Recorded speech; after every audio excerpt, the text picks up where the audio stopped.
Assalomu alaykum, hurmatli ko'ruvchilar. Dunyo Uyg'ur qurultiyi to'g'ri televiziyasi kundalik xabarlar programmasiga xush keldinglar. Men Hidoyat Musajon.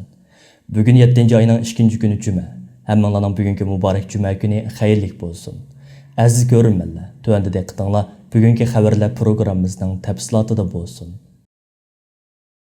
Xitoy Kommunist hokimiyati insoniyatning o'rtaq dushmaniga aylangan Xitoy Kompartiyasining qurilganligining 100-yilligini Beyjingda zo'r hasham bilan qutlab, dunyodagi eng zo'r bu qora guruhning o'tgan bir asrda qo'lga keltirgan atalmish shonliq tuhfalarga madhiya o'qigan 1-iyul kuni Dunyo Uyg'ur qurultiyi bir asrlik zulmning tabrikligidek hech nimasi yo'q degan temada xalqaro to'r muhokama yig'ini chaqirib, fashist Xitoy Kompartiyasining o'tgan bir asrlik qonliq tarixi haqida sistemalik analiz ilib bordi. İki qismga bo'linib elib berilgan muhokama yig'inining tunji bo'limiga Dunyo Uyg'ur qurultiyining programma yetakchisi Zumraday Erkin xonim riyosatchilik qildi. Yig'inda so'z qilishga taklif qilinganlar bo'lsa Dunyo Uyg'ur qurultiyining raisi va xalqaro vakolatsiz millatlar tashkilotining muavin raisi Dolqin Aysa, Tibet surgunda hukumati parlamentining yangidan saylangan raisi Penpa Siring, Dunyo Uyg'ur qurultiyi Xitoy ishlari komitetining mudiri Ilshat Hasan Ko'kböre, Tibet surgunda hukumati informatsion va xalqaro munosabatlar markazining sekretari Karma Choying, Janubiy Mo'g'uliston kishilik huquq tadqiqot markazining direktori Enribato Togochuk, Hong Kong xalqaro kishilik huquq markazining koordinatori Zhou Aisio, Tayvan mustaqillik harakatining direktori Jinni Wang, Amerikada to'nilgan kishilik huquq advokati, Xitoydagi o'lim jazolariga qarshi harakatning direktori Tang Biao qatorliqlardan tarkib topdi va ommaga ochiq bo'lgan mazkur muhokama yig'iniga ko'p sonda kuzatuvchi qatnashdi. İngliz tilida ilib berilgan muhokamada oldi bilan yig'in riyosatchisi Zumratay Erkin xonim so'z ilib, yig'inning maqsadi haqida qisqacha ma'lumot berdi. O sözüde Xitoy Kompartiyasi qurilgan va zo'raygan bir asrlik tarixning amaliyoti insoniyat uchun eng zulmatlik bir asr bo'lganligini, bu bir asrlik tarixning zulmdan boshqani paydo qilmaganligini alohida ta'kidlab o'tgach, bu vaqtdagi tafsilotlarni har qaysi faoliyatchilarning og'zidan anglash lozimligini bildirdi va orqadan qurultay raisi Dolqin Aysa apandimni ichilish nutqi so'zlashga taklif qildi. Dolqin Aysa apandi so'zida nuqtali qilib Xitoy Kompartiyasi o'zining 100 yillik xotirasini varaqlayotganda, amaliyotda Xitoydagi kishilik huquq masalasining o'tgan necha 10 yildan buyon borgan sir yomonlashga qarab mengayotganligini bayon qildi. Bo'libmi Xitoy Kompartiyasining zolimligi eshib mengayotganda uning ezishi va ziyonkashligiga uchrayotgan Uyg'ur, Qozoq, Tibet, Mo'ng'ul qatorliqlarning bu o'rtaq dushmanga qarshi bir yoqidan bosh chiqarishining muhimligini, tashqi dunyodagi har qaysi kuchlar birlashganda bu razil hokimiyatga qarshi turish hamda uni tarixning axlat sandig'iga cho'rib tashlashning mumkin bo'ladiganligini sharhlab o'tdi. Orqadan Tibet surgunda hukumati parlamentining yangidan saylangan raisi Penpa Siring qilgan so'zida o'zining Dolqin Aysa o'ttirg'a qo'ygan 100 yillik tarix amaliyoti zulm va besimdan boshqa hech narsa yaratgan yo'q degan fikrni to'liq qo'llaydiganligini bildirdi.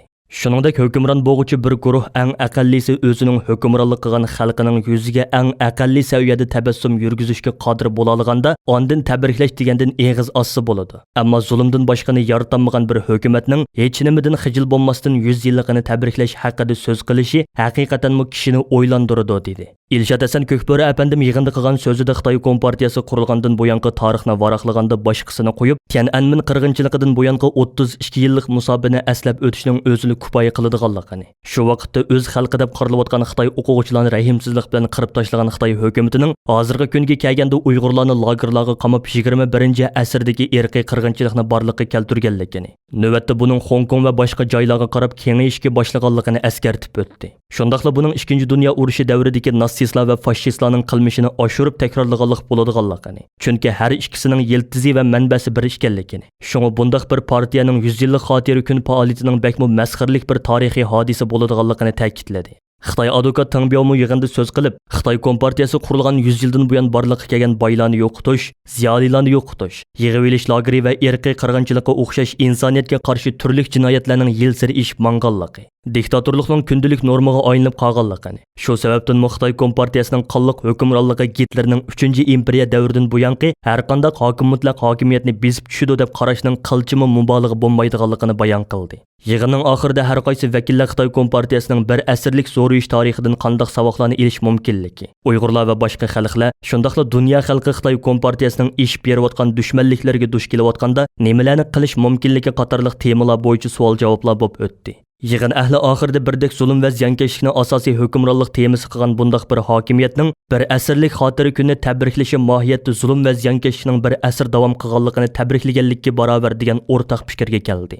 Muhokama yig'inining 2-bo'limi Dunyo Uyg'ur qurultayining Yevropa parlamentidagi xizmatlarga mas'ul alohida vakili va qurultay Bruksel ishxonasining direktori Coinstop apandimning riyosatchiligida davom qildi va Angliya parlamentining sobiq a'zosi, Angliyaning sobiq ichki ishlar ministri Norman Baker, Belgiya parlamentining a'zosi Samuel Kogolati, Yevropa parlamentining a'zosi Engin Arog'lu, Angliya parlamentining a'zosi Nusrat G'ani, Yevropa parlamentining a'zosi Robhil Koluksman, Litva parlamentining a'zosi Doili Sakalina, Italiyaning sobiq tashqi ishlar ministri Golio Terzi qatorliq yuqori darajalik siyosiy arboblar yig'inda so'z qiluvchilar qatoridan o'rin oldi. Xitoy Kompartiyasining o'tgan 100 yilining zulm, besim va qirg'inchilik bilan o'tgan zulmatlik 100 yil ekanligini ta'kidlashgan yig'in qatnashuvchilari bugun Xitoy Kompartiyasining uzluksiz zo'rayib, butun dunyo tartibini qalaymaqon qiladigan, dunyo bexatarligiga va insoniy haq-huquqlarga jiddiy xavf ilib keladigan yer shariviy xarakterlik bir vaboga aylanganligini ifoda qilishdi. Ular so'zlarida yana Xitoy kommunistik hokimiyatining hozirga qadar Uyg'ur, Tibet va Mongol xalqlariga qarata sistemini qoldi irqiy qirg'inchilik, milliy kamsitish, majburiy xitoylashtirish, dinsizlashtirish, til yeziqini yo'qotish, xo'rlash va qattiq bostirish siyosatini yurgizib kelayotganligini va bu millatlarning milliy alohidaliklarining tubdan inkor qilinayotganligini ta'kidlab o'tish bilan birga, agar dunyo jamoatchilik bu xil vahshiyliklarga qarata vaqtida tegishlik inkos qaytarmagan taqdirda, kelar asrdami bu xil vahshiylikning uzluksiz davom qiladiganligini alohida ta'kidlab o'tishdi. Yig'in qatnashuvchilari yana Xitoyning iqtisodiy kuch orqali dunyoni kontrol qilib olishining oldini olish, Xitoyning Birlashgan Davlatlar Tashkiloti va boshqa xalqaro munbarlarda o'zining ta'sirini oshirib o'ktamlik qilishining oldini olish, Uyg'ur va Tibet xalqlariga qarata jinoyat sodir qilgan Xitoy amaldorlarini va hukumat organlarini yana davomli jazolashni kuchaytirish, Uyg'ur majburiy amgakiga chetishlik mahsulotlarning erkin dunyo allariga eksport qilinishining oldini olish, Uyg'ur irqiy qirg'inchiligini rasmiy yo'sinda qabul qiladigan parlamentlarning sonini uzluksiz oshirish qatorliq keng mazmunlarda o'zlarining qarash va takliflarini o'ttirg'a qo'yib o'tishdi. Xitoy Kompartiyasining qurilganligining 100-yilligi munosabati bilan 1-iyun tushdan burun Dunyo Uyg'ur qurultayi Germaniyadagi Tibet, Janubiy Mongol, Hong Kong va boshqa kishilik huquq tashkilotlari bilan birlashib, Xitoyning beki bosh elchixonasi oldida norozilik namoyishi o'tkazgan edi. Mustabid Xitoy hokimiyati Xitoy Kompartiyasining qurilganligining 100-yilligini qutlab tantana qilayotgan 1-iyul kuni Kanada Sharq Turkiston birligi va Kanadadagi Tibet, Janubiy Mongoliya, Hong Kong, Tayvan, Vyetnam, Demokratik Xitoy va boshqa yerlik kishilik huquq tashkilotlari bilan birlikda Torontoda keng ko'lamlik birlashma namoyish va yurish o'tkazib, fashist Xitoy Kommunistik partiyasining va uning hokimiyatining zo'ravonligiga norozilik bildirishdi. Oldi bilan Torontodagi Xitoy mahallasining eg'iziga to'plangan namoyishchilar Uyg'ur irqiy qirg'inchiligi to'xtatilsin, Uyg'ur, Tibet, Mongol va Hong Kong xalqlariga erkinlik, 2022-yillik Beijing irqiy qirg'inchilik olimpikini boykot qilayli degandek jarangli shuarlarni to'lab, Torontodagi Xitoy konsulxonasining oldiga qarab yurish qildi. Kanada Sharq Turkiston birligining yoshlar vakili Iltarish Tarim Xitoy konsulxonasining oldida Uyg'urlarga vakolatan qilgan so'zida o'tgan 100 yillik qonxo'rlik, qotillik, zulm, besim bilan o'tgan Xitoy Kompartiyasining bugun butun insoniyat dunyosining o'rtaq dushmaniga aylanganligini ta'kidlab o'tish bilan birga, bu Nazi partiyasining Uyg'urlarga yurgizayotgan irqiy qirg'inchiligini va Tibet, Janubiy Mongoliya va Hong Kong xalqlariga yurgizayotgan bostirish va zulm siyosatini to'sib qilishning butkul insonlik olamining o'rtaq majburiyati ekanligini bayon qildi. Mustabid Xitoy hokimiyati Xitoy Kompartiyasining qurilganligining 100-yilligi munosabati bilan shu kuni yana Kanadaning Calgary shahrida Uyg'ur, Tibet va Hong Kongliklarning Calgary'dagi Xitoy konsulxonasining oldida birlashma namoyishi o'tkazib, bayram tantanasi qilayotgan Xitoy konsulxonasining qutluqlash ziyofatini zahar qildi. Namoyish jarayonida Xitoyning bayrog'ini ko'ydirgan namoyishchilar Uyg'ur, Tibet, Mongol va Hong Kong xalqlariga erkinlik deb jarangli shuari to'lishib, Xitoy elchixonasining oldini zilzilaga silishdi. Namoyish maydonidan istansimizning maxsus ziyoratini qabul qilgan Dunyo Uyg'ur qurultayi ayollar komitetining doimiy a'zosi, Kanadadagi pidakor Uyg'ur ziyolisi Mukarram Qurbon xonim o'zining yurak so'zlarini izhor qilib mundoq dedi.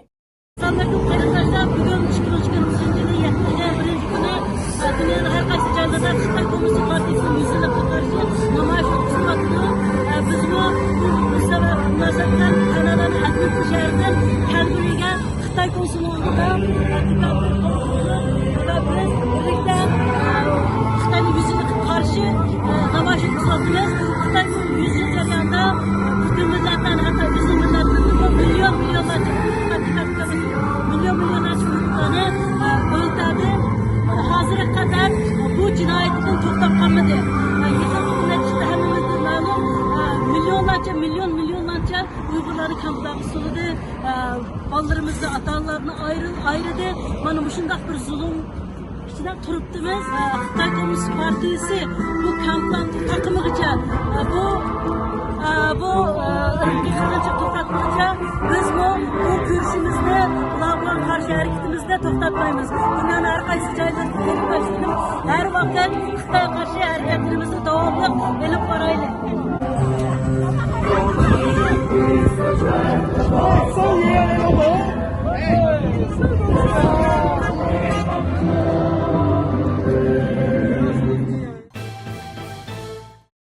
Avstraliyada aktiv faoliyat ilib berayotgan Viktoriya Uyg'ur jamiyati 1-iyul kuni kechda Tibet, Hong Kong tashkilotlari va Avstraliyadagi kommunizmga qarshi tashkilotlar bilan birlashib, Melbourne shahar markazida namoyish o'tkazib, fashist Xitoy kompartiyasiga va uning mustabid hokimiyatiga la'natlar yog'dirdi.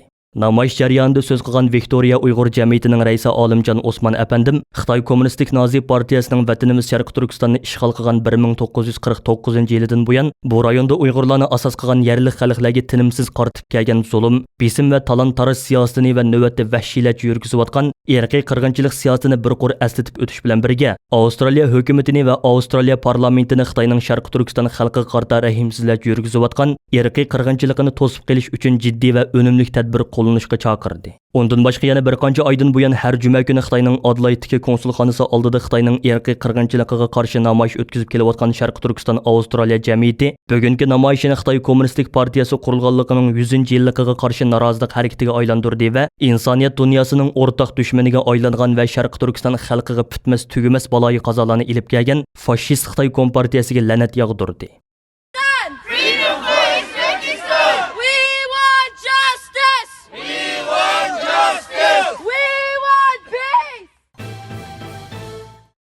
Birinci iyul günü New York şəhərindəki Xitoy konsulxanası oldida Xitoy Kommunistik partiyası qurilganligining 100-yilligi munosabati bilan Tibet va boshqa kishilik huquq tashkilotlarining uyushtirishida norozilik namoyishi o'tkazildi. Tibet, Uyg'ur, Mongol va Hong Kongliklarga erkinlik degan o'rtaq shior ostida elib berilgan bu qitimqi namoyishda Xitoy kompartiyasining bu xalqlarga qarata yurgizayotgan zulm va besim siyosati, shundaqli irqiy qirg'inchilik qilmishlari qattiq ayblanish bilan birga Birlashgan Davlatlar Tashkilotidan mustabid va diktator Xitoy kommunistik hokimiyatining zo'ravonligiga qarshi jiddiy inkos qaytarish talab qilindi.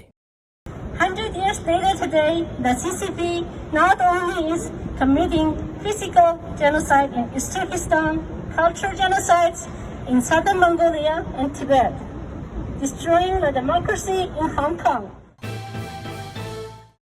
1-iyul kuni Yaponiya Uyg'ur jamiyati va Yaponiyadagi Tibet, Janubiy Mongol, Hong Kong va Tayvan tashkilotlari birlashib, fashist Xitoy kompartiyasining ziyonkashligida hayotidan ayrilgan butun qurbonlarga ta'ziya bildirish va Xitoyning zo'ravonligiga qarshi norozilik bildirish faoliyati o'tkazildi. Tokioda ikki qismga bo'linib elib berilgan norozilik harakatiga ko'p sonda kishi qatnashdi.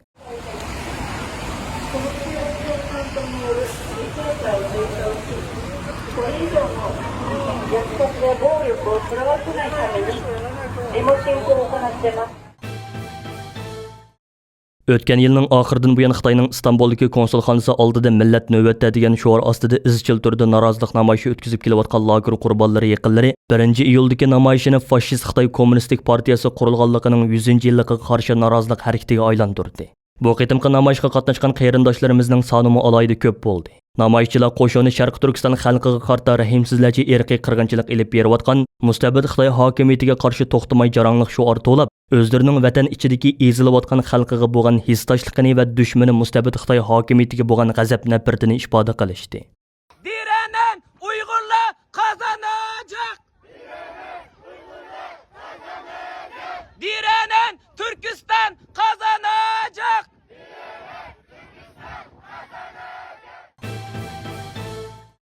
Dünya Uyg'ur qurultayining tashabbusi bilan 1-iyul kuni Angliyadagi ba'zi musulmon tashkilotlari Xitoy Kommunistik partiyasi qurilganligining 100-yilligi munosabati bilan Londonda keng ko'lamlik norozilik namoyishi o'tkazib, Sharq Turkiston xalqiga qarta irqiy qirg'inchilik yurgizayotgan va barcha dillarning ashaddiy dushmani hisoblangan kommunist Xitoy hokimiyatiga la'nat yog'dirdi. Uyg'urlarga hisdoshlik qilayotgan taxminan 500 dan ortiq kishi qatnashgan bu qitimqi namoyish Angliya matbuotlarining kuchli diqqatini qo'zg'adi. Bu yil 6-oyda London Uyg'ur sud kollegiyasining tunji sudi ichilayotgan mazgilda Dunyo Uyg'ur qurultayining raisi Dolqin Aysa, muavin raisi Parat Yo'ronqash, bosh taftish Oblekim Idris, Uyg'ur harkati tashkilotining raisi Roshan Abbos qatorliqlar Angliyadagi ba'zi musulmon tashkilotlarini bevosita ziyorat qilib, ular bilan Xitoyga qarshi ilib beriladigan norozilik faoliyatlari haqida konkret muzokara ilib borgan va bu qitimqi 1-iyul namoyishi haqida o'rtaq fikrga kelgan edi. Stop! Stop! Stop! Stop! Stop! Stop! Stop! Stop! Fransiyadagi Uyg'ur, Tibet, Mongol, Falun Gong, Hong Kong va Demokratik Xitoy tashkilotlarimi 1-iyul kuni Xitoy Kommunistik partiyasi qurilganligining 100-yilligi munosabati bilan Parijda keng ko'lamli birlashma namoyish o'tkazib, mustabid kommunist Xitoy hokimiyatining irqiy qirg'inchilik, zulm, besim va qattiq bostirish siyosatiga norozilik bildirdi. Hurmatli televizor ko'ruvchilar, Yuqorida Dunyo Uyg'ur qurultiyi to'g'ri televiziyasi kundalik xabarlar programmasini diqqatingizga sundiq. Keyin qaytamliq programmamizni ko'rishaylik. Ko'rishga omon bo'lgaysizlar. Xayr xo'sh.